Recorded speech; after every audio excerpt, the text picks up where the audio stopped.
কৃষ্ণ সমস্ত জনক আমি সেৱা জনালোঁ আৰু আমি মাধৱপুৰ হৈ বিৰচিত আমি মহিমা অলপ আপোনালোকৰ মাজত লৈ আহিলোঁ।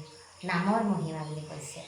নামৰ মহিমাটো কেনেকুৱা আহকচোন চাওক আমি। কৃষ্ণ কৃষ্ণ শংকৰ গুৰু হৰি ৰাম ৰাম হৰি ৰাম ৰাম ৰাম ৰাম কৃষ্ণ হৰি নামে মুখে থাকে যাৰ সেহিহে হৰিৰ প্ৰিয় হৰি ভৈলা তাৰ ৰাম কৃষ্ণ হৰি যিটো সততে বোলয় সিটো মহাজনে মুকুতি কোন গহনয়। ৰাম কৃষ্ণ নাম যাৰ মুখত সততে থাকে বুলি কৈছে আৰু তেওঁ কি বুলি কৈছে, সিটো মহাজনে মুকুতিকো নবনায়, মুকুতিৰ কথাও চিন্তা নকৰে, ঈশ্বৰক যেনি পায়। ৰাম কৃষ্ণ নাম ভকতৰ মহাধন সদায় নাম লয় আনন্দ কৰি মন। সদায় নাম লয় আনন্দ কৰি মন। কাৰণ ইয়াতে কৈছে ৰাম কৃষ্ণ নাম ভকতৰ মহাধন। মহাধন আৰু বেলেগ ধন আমাক নালাগে। এই ধন যদি বিলাই দিব পাৰে তাৰ সমান আৰু আপোনাৰ সাধ্য আৰু মানে ভগৱন্তে আপোনাক দিছে বুলি ভাবিব লাগিব। আৰু এই নাম ধন যদি আপুনি বিলাই দিব পাৰে কৃষ্ণ, কাৰণ নাম ধন কেতিয়াও শেষ নহয় আৰু এই নাম ধনে আপোনাৰ পৰলোকৰ বৃত্ত বুলি কৈছে। আৰু এই নাম ধনে ভগৱন্তৰ চৰণত আপোনাক নি পেলে কি কৰিব, তাত চৰণত আপোনাক লীন যাব ভগৱন্তৰ চৰণত। অনন্ত নাৰদ শুক সনাতন কুমাৰ তাৰ গাৱে হৰি যশ জানি যুগ সাৰ হৰি নাম কীৰ্তনৰ শবদ তুমুল আনন্দৰ ভৰে हुए ভকত আকুল। ভগৱন্তৰ গুণ হৰি গুণ কীৰ্তন যে শব্দৰ তুমুল, সেই তুমুলত ভকতৰ কি হয় বুলি কৈছে, আনন্দৰ হিয়াই ভৰি যায় বুলি কৈছে কৃষ্ণ। আনন্দ তেওঁৰ নাম গুণ ল'লে মনত দুখ নাহে, আনন্দ আহে বুলি কৈছে। যিমান দুখ নহওক কিয় সংসাৰত আমি দুখ ভোগ কৰিবই লাগিব। আৰু আমি এই মানৱ শৰীৰ ধৰিছোঁ যি গতিকে আমি এই মানৱ শৰীৰত আমি দুখ যন্ত্ৰণা এইবিলাক আমি ভুগিবই লাগিবই।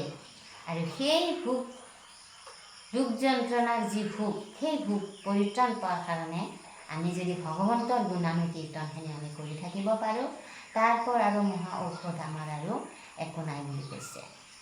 হে ৰাম ৰাম কৃষ্ণ নামৰ দেখিও কেন বল অধমক কৰে নামে পৰম নিৰ্মল। অধমজনক নামে পৰম নিৰ্মল কৰে বুলি কৈছে। ইয়াতে মাধৱদেৱে ইমান সুন্দৰ কৰি এই নামঘোষাত লিখি থৈ গৈছে। আৰু হৰি নামে নাহিকে নিয়ম অধিকাৰী, হৰি নামৰ কোনো নিয়ম নাহিকে অধিকাৰী বুলি কৈছে। আৰু কি বুলি কৈছে, ৰাম বুলি তৰে মিৰি অসম কছাৰী। আৰু এই ৰাম বুলি সকলো জাতিয়ে আমি তৰি যাব পাৰোঁ বুলি ইয়াতে সিদ্ধান্ত দি দিছে, শাস্ত্ৰই সিদ্ধান্ত দিছে। মহাপুৰুষ মাধৱদেৱে যি গতিকে এই নামৰ মহিমাখিনি লিখিছে আৰু এই মহিমাখিনি তেওঁ সৰ্বশাস্ত্ৰ তত্ত্ব জানি আৰু শ্ৰীমন্ত শংকৰদেৱ গুৰুজনাৰ পৰা জানি পেলাইহে তেখেতে এই মন্তব্য ইয়াতে দিছে। ইয়াতে কৈয়ে দিছে, হৰি নামে নাহিকে নিয়ম অধিকাৰী আৰু ৰাম বুলি তৰে মিৰি অসম কছাৰী। সকলো তৰি যাব পাৰে ৰাম বুলি ক'লে।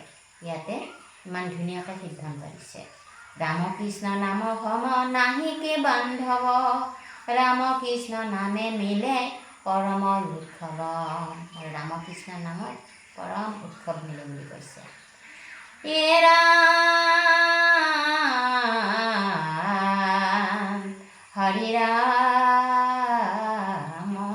ৰাম ৰাম ভকত জনৰ হৰি নামে শেষৰ বস মুকুতি কোঠেলিয়া গ হৱে হৰি যশ হৰি ৰাম ৰাম ৰাম। কৃষ্ণ নামেহে চিন্দয় ভৱবন্ধ মিলয় মনত সুখ পৰময় আনন্দ। তেওঁৰ নাম ল'লে মহাসুখ আৰু মহা আনন্দ মিলে বুলি কৈছে। ৰামকৃষ্ণ ভাবি তেতি জিও কাল সাপে তেজয় কাল সাপে হৰি ভকতৰ দুখ দিবে কাৰ বাপে। ৰামকৃষ্ণ নাম যদি ভাবিতে তেওঁক চিন্তা কৰি থকা, তেতিয়া আমাৰ যিটো কাল সৰ্প, সময়ৰ যিটো সৰ্প হৈছে যিবিলাক আমাৰ সংসাৰৰ দুখ যন্ত্ৰণা বেধি, এইবিলাকে হৈছে আমাৰ সময়ৰ সৰ্প বুলি কৈছে। আৰু সেই সময়ৰ সৰ্প হৰি ভকতৰ দুখ দিলে কাৰো শকতি নাথাকে বুলি কৈছে ইয়াতে। এ ৰাম হৰিৰ কীৰ্তন শুনি হোৱা মহাভয় কাল মৃত্যু দুয়োতৰ তৰিয়া কাম পয়। কাল আৰু মৃত্যু, সময় আৰু মৃত্যু এই হৰিৰ নাম শুনিলে কি হয়? থৰে থৰে কঁপে বুলি কৈছে। ইয়াতে ইমান সুন্দৰ সিদ্ধান্ত দিছে শাস্ত্ৰই। কিন্তু আমি মনুষ্যবিলাকে কি কৰোঁ? আমি ভগৱন্তৰ নাম ল'ব নোৱাৰোঁ, আমাৰ সময় নাই।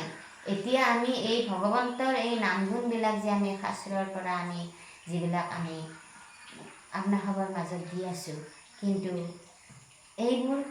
এইবোৰ যদি আমি ভগৱন্তৰ নাম গুণবিলাক যদি আমি শুনো, তেতিয়া পাপ হৰি যায় বুলি কৈছে কিন্তু, আৰু পাপ খণ্ডন হয় বুলি কৈছে। এই শাস্ত্ৰই সিদ্ধান্ত দিছে। হে ৰাম কমনে জানিবা হৰি নামৰ মহিমা ব্ৰহ্মা হৰয় অনন্তে না পাৱে তা যাৰ সীমা।